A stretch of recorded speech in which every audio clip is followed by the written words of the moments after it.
All right. Well, since it is Breast Cancer Awareness Month, of course, we wanted to touch on ways to manage the anxiety that may come with a diagnosis or a health concern or issue, with whether that's pertaining to yourself or someone else that you maybe love or know in your life. So let's welcome back Dr. Tracy Packiam. Good to see you again. Thank you so much, Jordan. Great to be here as always. And always timely information. I love talking to you. But we did kind of want to tailor it this time towards, you know, breast cancer or just any sort of like diagnosis that you may receive.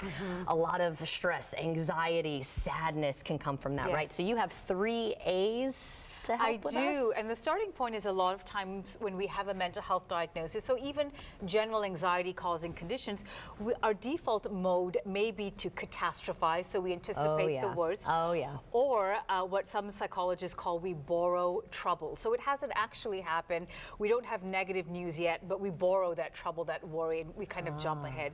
So there are 3 A's, as you mentioned, that we can kind of keep in mind to help guide our mental health.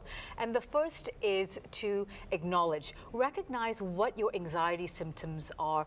And oftentimes we know the cognitive symptoms, the overthinking, the worry, the nervousness, but we forget about the physical symptoms. Are you the kind of person that feels it in the pit in your stomach? Do you notice you're sweating more? Maybe some self-soothing, you know, you're kind of touching your hair, you're kind of skin picking more. These are physical symptoms to acknowledge. As that first step, what's happening? I'm beginning to show these physical signs of anxiety. Right, and when I was going through therapy, that was something that, you know, when they give you like the little activity kind of thing, like to monitor your the way you're feeling and your behaviors and that kind of a thing, and that was something that was very important. Was I was able to dictate when something was about to happen, because I was like noticing those little signs before, when normally it would be like a subconscious kind of a thing. Yes, and that attention is so important. Right, self-awareness. Exactly, and that leads us to the second, which is called acceptance. And this is a really key component in a therapeutic setting.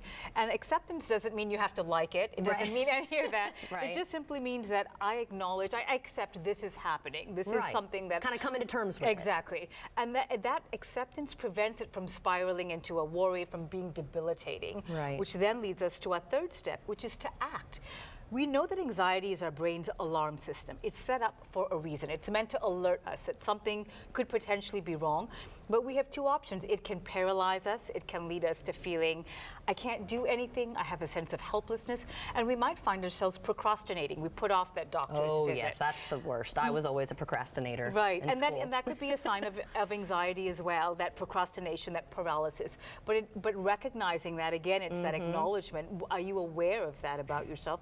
Can lead you to act. What can I do? Fine, I just have to make the call. I just have to book an appointment. I just have to make these plans and put them into place. And so it shifts that perspective from feeling I'm helpless, there's nothing I can do, I don't know what's going to happen, to what can I do? What is in my control? Yeah, and it's easy to go down that spiral. It is, yeah. So it's nice to know we can take those actionable steps, baby steps. They don't have to be big, but at least it's kind of bringing it back into our awareness, and then we think, okay, well, what can I do next to get me out of that? So thank you so much for helping us out with that today.